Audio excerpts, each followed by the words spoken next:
Hi everyone, it's Adam, and I just want to take a quick moment before the season finale of Spotlight here to thank you for watching, for supporting, for providing feedback.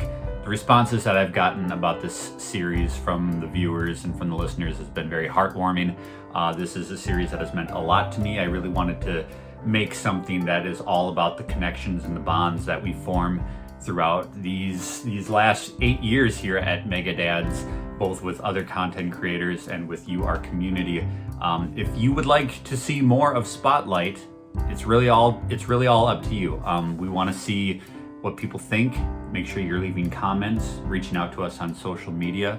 Let us know what you like. Let us know what you didn't like. Let us know who you'd like to see possibly in a season 2. I had so much fun doing this, and I'd like to have more conversations like the ones that you've been listening to these last 2 months. And with that, please enjoy the season finale of Spotlight, and hopefully we'll see you back here in a little bit with the season 2.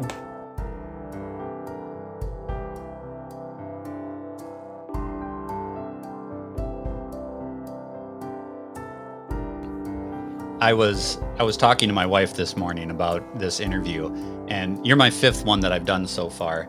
And the ones that I've done before, people that I spent the last several years having lots of engagement with, lots of talking with. I said, I've never spoke to Pear before, so I'm kind of nervous. Mm-hmm. I want to make a good first impression here, and really put my best foot forward. And so I'm like, I've been organizing all these interviews. I've been scheduling them, getting them really set down. And I went to update the calendar invite with the Zencaster link, and I realized that I had titled the interview with P. And I saw. Yeah, I kind of figured you did. And, and I was just like, well, that's just, perfect and on brand for us. So I want to formally apologize for referring to you. No, don't worry. The R is very significant with your name. No, I thought that was pretty funny. So I amended that. We'll make sure that it's all right for the actual formal podcast. But no, that's nothing. Starbucks hasn't done a million times, so you're good. Well, I just, it's perfect that I go into this interview tripping up on myself already. I was doing a little bit of Twitter stalking on you before this, and I saw a photo of what I assume is your amiibo collection. Which is that fair to say it's vast? Yeah, it's I can't easily swing the camera around. No, that's very it's every one of them. Every single one. Except for there were a couple of award ones that you could win in tournaments in Japan, like the Golden Monster Hunter ones. Like I don't sure. have those. Yeah. Wow. Now, do you? I suppose in your position, those are a lot easier to come by than. No. So you were a hunter. Oh yeah, Nintendo doesn't send amiibo ever. No kidding. I think they did when they first launched. They sent like a pack of Mario or something out with Smash Brothers. No, I'm just like one of the heathens. I actually, for the new Monster Hunter ones, I ordered them from Japan because distribution of amiibo is so awful. Right. You're never guaranteed to find one. Like there have been these GameStop exclusives which sell out, and it's been fun. I was looking. I got a same like you. It's all off camera, but I've got a pretty decent collection. But I've got I think I've got 50, and I would consider that to be a lot. And I saw a photo of yours, and I was blown away. It's quite impressive. So what was the I assume you're a Nintendo super fan, looking at your history and kind of how you've gotten started. It seems to be a lot of indications that your heart belongs to Nintendo. Is that fair to say? Look, I started as the editor of N64.com at Imagine Media, which is IGN's was IGN's parent company at the time. It's the I in IGN was Imagine. I covered Nintendo games. I loved Nintendo before that, before the N64. Big fan of the Super NES. Had a Super Famicom while I lived in Japan, and finding figurines for Nintendo games always meant going to there'd be some decent ones from third parties, but nothing really amazing. And then Nintendo made these amiibo, and a lot of them are really, really cool. And what really got me collecting is that they went down this path of doing even minor characters, right? Like things that you never thought would get an amiibo figurine, like QB from Box Boy and all that stuff. And I just love that. Yeah. So yeah, huge fan of Nintendo, obviously. And then I just started, and then I couldn't stop. Yeah. I mean, I think it's one of the best. Like, PlayStation has some of their stuff, but it's more like it's premium and it's statues and things like that, and not easily accessible for the more casual fan. But back when Amiibo was hitting its real stride, and we still had Toys R Us, I can remember taking my wife and son there and just seeing the walls of Amiibo, and like, I gotta have that, gotta have that. Gotta have that. It's kind of a shame that it's slowed down the way that it has, because there's so much more they could still do, but it's kind of unfortunate. But the Toys to Life game genre just kind of crashed hard, right? Like Skylanders at one point was the biggest thing, and then the market was just swamped, with some of the latecomers tanked really hard. If you think of Ubisoft's, what was it called? The game with the spaceships, with Star Fox as well. Starlink Starlink. And I think everybody just kind of is done with it for now. And Nintendo promised to create Amiibo for all Smash characters, and so kind of is seeing that through. But there's still a trickle, right? We just got an announcement for the new Splatoon hosts. Yes. And then Xenoblade 3 just came out with Amiibo support, so we'll see. But it's certainly all over the place, and it's not a vibrant business. Right. But it's definitely something that guys like you and I still get really jazzed about. I'm still waiting for Sephiroth in the Smash series. That's like probably my one that I've got crosshairs on that I have to get before the end of it. So let's talk a little bit about you. I wanted to ask you, so a guy like me, I have my 9-to-5, and I'm married with 2 children, and kind of like my day life is business and dad and husband, and then my nighttime, my how do you want to say, my passion, I guess, is the video game industry. And then I create media here for Megadads. I play plenty of games, try to keep current on everything. So I have kind of like my day-night cycle. But your career has always been focused and centered around that scene. Is there an inverse to that? Or, I mean, you obviously looked off camera and you have a ton of Amiibo, so you're bringing some of that home, but is there a split or a division, or are you like, is your whole life kind of the love of games? Yeah, look, I'm a big film fan too, and I've got dogs and 3 kids, and I love to cook, and so there's more than just games.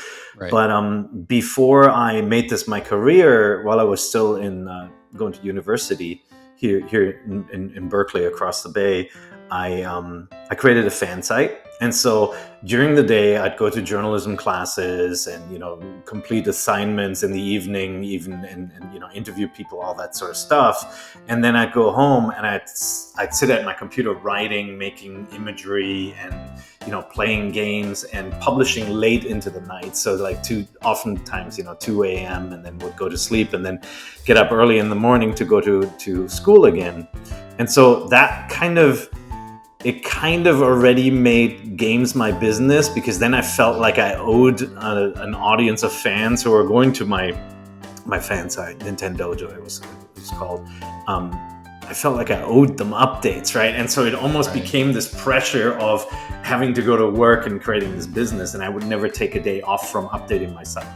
And so, then I just kind of followed that thread. And when I took a job and made it my career, first of all, I didn't think that it would be a career when I created the fan site. I just, I did it for fun, for love of Nintendo, all that.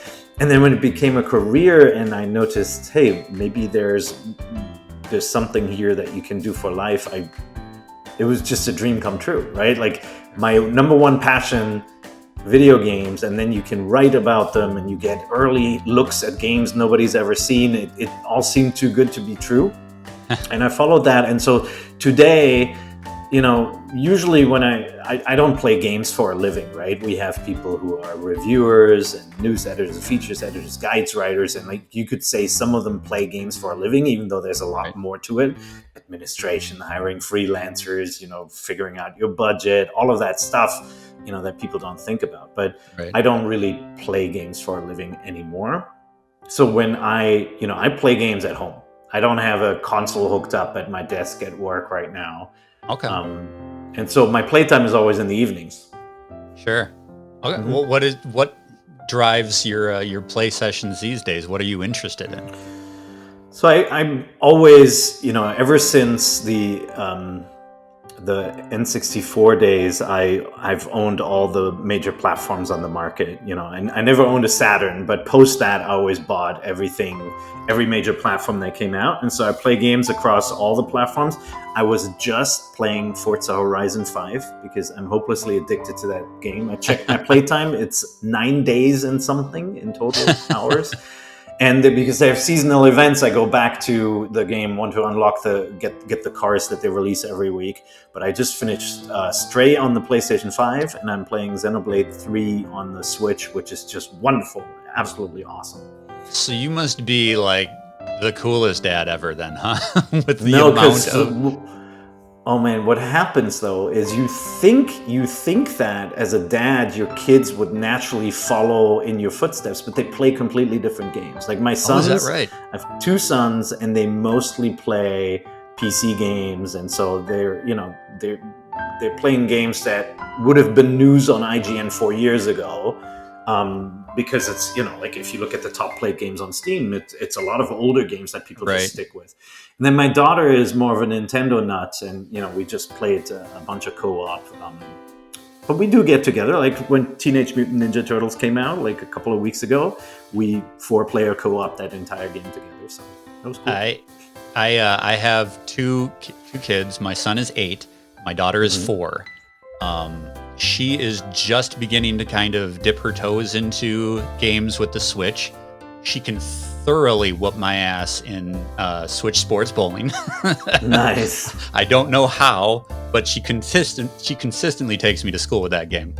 My son, on the other hand, very much kind of follows my lead, and he plays games that are way above his pay grade, is what I like to say for an 8-year-old. Yeah. He just played through Horizon Forbidden West, mostly on his own, and he is really into these more like Genshin Impact, Breath of the Wild, these more open world, immersive games, and he's incredibly good at it. And I find that he is more interested in playing the kind of games that I am. So I kind of have like a balance of two different children and their levels of games, but it's really interesting to see the different levels of interest in the things that they like to do. Totally, and I'm an explorer type gamer, so I love big sprawling action adventures. The Legend of Zelda is my favorite series of all time, but I play all the Assassin's Creeds, and GTAs, any major open world game, the Elder Scrolls series, all that. And my son, even though he dabbles in some of the Bethesda RPGs on PC, my oldest son, he's totally into stuff like Neon White. When Neon White came out, it's like almost like a speedrunning, first-person speedrunning game. Sure. With cards. When I started playing that, I tried to beat my friends and then hand him the controller, and he would always just smoke my times, right? And so you can see people's specialties and skills and how they develop, and it's pretty cool to see. And so I'm not afraid to call them for help when I'm playing something like Returnal that drives me absolutely bonkers. Yeah. So it's good to have kids. Your kids are what age are they? They're older. My daughter is 21. My sons are 19 and 16. I think that's acceptable. For me, when I have to hand an 8-year-old the controller and say, "Can you do this for me?" I feel a little. Yeah, I've been playing for a while. I shouldn't have to do that, but it is also at the same time. I found that watching him play a game is almost as enjoyable as if I've got hands on with a stick. Just watching him experience something and sitting back. And my wife doesn't play games, so I guess I've kind of been in a position for a while where I have no one to kind of have that couch experience with. Yeah. So now that my children are playing games, it's fun to just sit and watch them. It is, and sometimes it's frustrating too.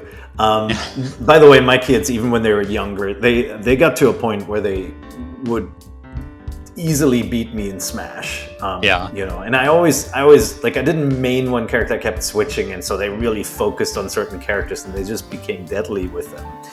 And but to your point, like watching them play games, that can be really interesting and rewarding. It's funny with my oldest son, when I watch him, it drives me crazy because he's the kind of person who, like, if you play a classic game where there is a collection loop, he'll just walk past the coins and not collect them. I'm like, dude, get the freaking coins. Or he'll walk around in a game and like his health will be beeping for like 15 minutes. I'm like, just break a pot and get a heart. He's like, why? I was listening to a Nintendo voice chat with you on it, and you were talking about delving into the retro library on the Switch. Yeah. And how I believe you said your son told you it was a dad game. That was Pokemon Puzzle League. I was like, check it out, man. A Pokemon game that actually has Pokemon voices and animated cutscenes and stuff. And he's like, yeah, this is a total dad game.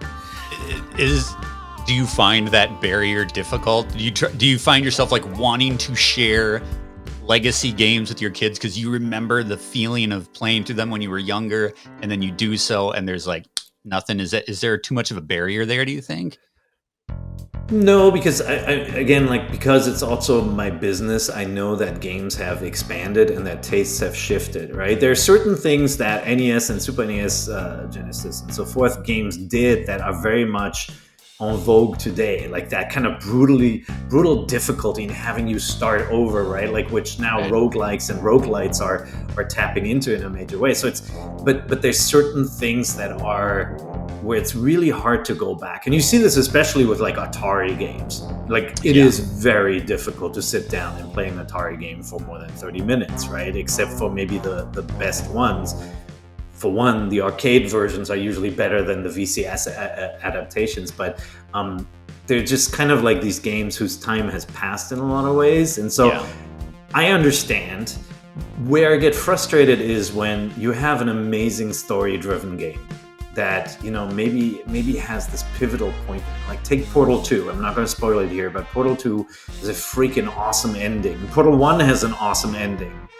But my kids experience those games in pieces through YouTube videos and all of that. And, you know, really? That's kind of like, those are the moments where I'm like, I have become my father, right? Like where I thought I'll never be out of touch with youth culture and all of that. But like, it's clear that it really bothers me that they didn't have the experience of discovering something cool and getting the ending song in Portal and hearing that for the first time and being amazed that there's a Jonathan Coulton song in that game. Yeah. And they never got that experience because they went backwards and they knew the ending before they ever paid any attention to the game. And so there are a lot of times where I'm like, just play the game, just play Live Alive. It's so awesome. It's like, oh, I know there is a secret level that's, oh God. You know, that's really interesting. Those are the moments. Yeah. And that kind of speaks to like just kind of the landscape of media right now. I think it's just so odd, so bizarre. And there's, you know, I guess it's kind of hypocritical because I just talked about how much joy I had watching my son play a game. But I can see how experiencing a game on YouTube versus via clips, there's nothing comparable in my eyes to engaging and actually having agency in that moment. Your kids do a lot of that YouTube, Twitch engagement. Oh, heck yeah. Yeah. No, for sure. They watch, you know, there's usually a phone in their hand when they're walking around, or usually even when they're playing a game, there's a phone running a stream somewhere and somebody playing on Twitch. You know, and for them, I would say it's, for the younger one, it's more about the personalities. For the older ones, I think that's his knowledge factory. Like he builds up his own social currency in his circle of friends and so forth. He just needs to know everything that happens in games. And so he's totally fine with making the sacrifice to not play a game and like watching somebody else experience it. And it might seem odd for us, but that's television for gamers nowadays, right? Like Right. there's just this level of enjoyment that they get out of watching somebody else experience something and react to something that we might not be able to completely comprehend. Do you find yourself looking at how gaming media is taken in by your kids and then making choices in the IGN realm based on the way that this kind of media landscape is transitioning? I know obviously you said you have a lot of staff under your employ that kind of make those decisions, but do you find yourself looking at the things that IGN puts out and feeling like this is so different than what I would have done when I was in the trenches? 100%. I mean, when you see, go back a few years and see what some of the highest played games were, and then compare to what media covers, right? Minecraft, most played game. Media discovers it certainly after millions of kids did, right? And then because the experience is one about spending hours and hours and weeks and years in this game world with friends, it's something that games media can't really support, right? Games media has to move on if it is broadly focused and not a single genre or game focused website. And so where we become by default generalists because we need to tell you about the next games that are coming out and write a strategy guide on a select few games because we can't do them all. Gamers can really become full-time with a game, right? Like Fortnite is a great example. Now, sometimes that world intersects with games media because they use cases for it. Elder Scrolls Skyrim was a game that if you check the IGN traffic reports, it would be the top viewed game in some fashion for years. And that's because game help is such a big factor there. People want to use a map, they want to discover things, and they play these games, play a game like that for months. And so on IGN, we keep feeding that beast, creating new tips and all of that. Sure. But there's some games like mobile games that are played by millions of people. Take Candy Crush, where there's just no need for anybody to ever search something. Right? Unless there's a really tough puzzle, but because that stuff is randomized and it's, by design, the challenge is pay me some money and you'll beat it. Games media can't really play a role past discovery. And so that's where it gets really interesting. That is really fascinating. I feel like games themselves have just changed so much. I mean, you talk about, games like Fortnite, but there's such a push to have like these forever games. And some people do have these, this is my game. This is what I play. A guy like me who grew up, playing 8-bit Nintendo and beyond, I'm so used to like an 8 to 12 hour experience. And then I move to the next thing. But that's not really necessarily where the industry is getting its pay these days. So they're investing more in these never-ending, always feeding experiences, which to me that seems so daunting. Like I'm a 42-year-old man. I can't invest in one game. But that's really for media, the challenge is also that, right? How do audiences discover your content? Like somebody who comes to your homepage, you kind of condition them to look for something new, right? People say, I go to IGN for the reviews, right? So they go to the homepage and they want to see a review for a new game. And if you keep programming the same older games, a portion of that audience will go, well, this site isn't for me. I don't own a PC. You keep on showing me League of Legends. This is not my site, right? Whereas there are also users who are discovering content through search and exclusively through search. And I would put actually my kids into that category. They don't really have a need to go to an IGN homepage. They'll find out about a game, from a streamer or a YouTuber, and they'll be like, hey, did you know they announced this game? I'm like, yeah, that was our IGN first exclusive 2 weeks ago. Not to say that they're not at the pulse, but they discover it secondhand through a personality that they love. They're not really into that kind of like games industry angle and discovery portion, right? But that said, if I look at our traffic report right now, I'm sure I'll see Genshin Impact in the top 3. And that's because we feed the need for content for that game, which is updated frequently. Right. And we get all our traffic, all our visitors through search, but we never have to put it on the IGN homepage, right? And so it gets complicated how you service these different audiences.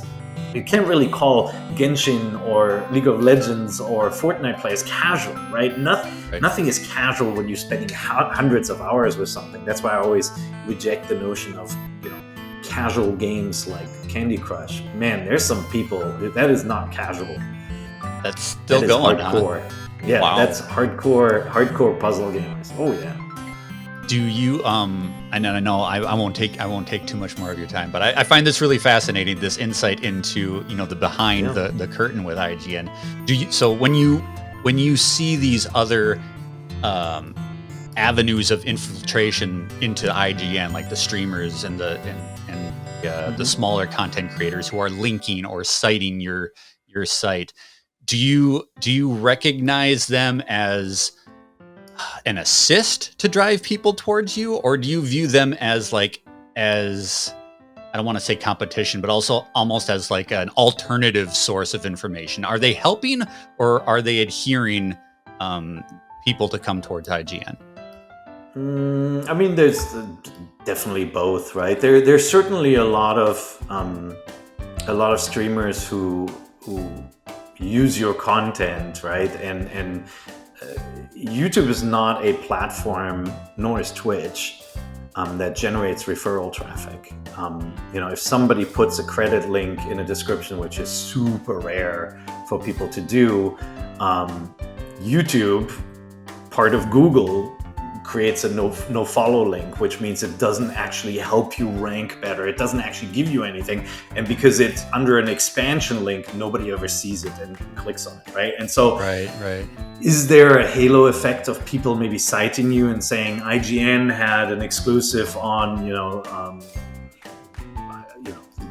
a major upcoming game? Is there a halo effect where people go, oh, I keep hearing IGN is debuting this content, maybe I'll check out the website or subscribe to the YouTube channel? Yeah, of course, right? And on the flip side, it's not like there's a solve for this, right? If it were competition, it certainly takes eyeballs away from the content we produce, but if it were competition, like there's nothing really you can do about it. It's right. It's not information. We're not creating games, right? And so we are already a barnacle on the hump of the games industry, and so that information needs to trickle down and be disseminated. And so I think it's all in the end it's all good. It's all helpful. Sure. Is it a major traffic driver? No, it takes some traffic away. Okay. Mm-hmm. So looking back on your career, both in IGN and previous, what would you say are some of the moments that you think are like the shining example of things that you can look back and say that I was really proud to be a part of that? So back when we started, websites updated once a day. And they were almost like magazines. And I remember when we went to E3, the gaming expo, every outlet covered E3 by sending all their editors to all the events, interviewing people. They would sit down, they would get impressions of games by playing them and so forth. And then some of them would go out to dinner with people. Some of them would go to sleep, and then they would go back to E3 the next day without generating a single piece. And then many of them would go home and then write impressions and trickle them out over the weeks that followed. So it was very much a magazine business. We approached it like a theater of war, basically. And we said, you go out there, you get those screenshots. And then we had a runner. We had a runner who would take the discs and run them back to what we honestly called our war room, our little journalism enclave on the show floor, where those people would upload images as fast as possible. And I think honestly that transformed games media from a kind of a leisurely, in some cases for worse too, because everybody's rushing to get content out, which led to embargoes and all of that. But like, for better, we were able to pass along information, create this excitement where all those people who couldn't go to E3, who were sitting at home, we're now getting this feeling of there just being this fire hose. It's like a Disneyland for games, right? You see all your favorite games on display with, these big booths. And we took photos from the show floor. We created booth reports, and we wrote fast impressions. And then we'd look at our traffic. We'd say, oh my God, everybody's excited about this one game. Go back, do more, do second impressions, more hands-on. And so I'm really proud of this model that we created. And honestly, there really wasn't anything like that. Remember, IGN launched before CNN headline news, right? Like there was really nothing like that online, and people kind of freaked out, and they would refresh IGN throughout the day, and our traffic would skyrocket. Do you foresee any kind of evolution like that happening again, or do you think you broke ground and this is just kind of you're on this path, like your trajectory is taking you a certain way, or do you think in the future there's going to be something that upends everything again? Yeah, so I mean, I don't know how much I want to say. Certainly the kind of the way to cover things is not going to change, right? And people have tried live blogs. We have live streams, right? When we're at E3, we have a stage and we bring developers on so that you get the information from the horse's mouth as fast as possible too, and hear from those developers. I think, there are two evolutionary paths. One is to give the audience more control and connect the audience back in a little bit more closely. And if there's one regret that I have is that this social media has created a bit of a rift between the writers, the editors at a lot of publications and the audience. And some of that is toxicity of people who are not happy with what you're writing and disagree, and they kind of, they go on the offensive, and that's never nice.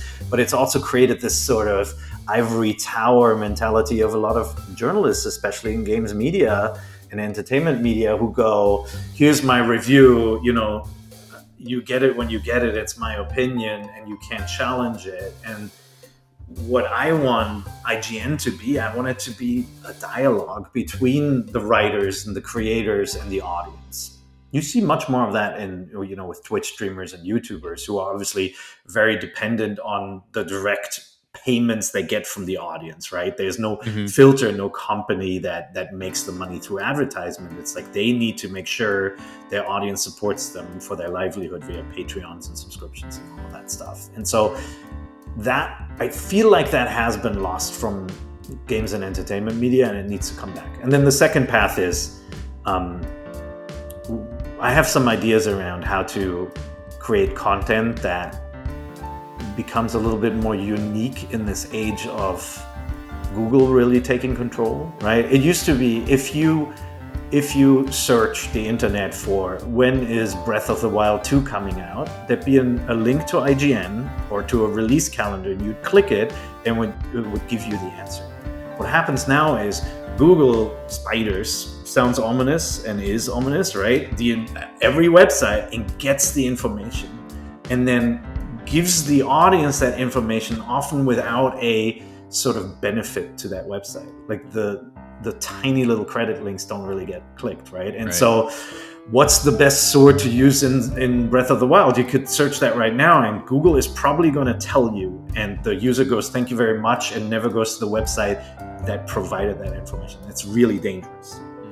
But that sort of setup also means that we have to innovate. And so beyond telling you that a fire sword is awesome, what can we provide you with? Well, how about you can say, I already have the fire sword, what else you got, right? Like that, once you can give input to our website and our experience, and we already have this with IGN's maps and our website Map Genie and How Long to Beat, once it's a two-way street, it gets way more exciting, I think.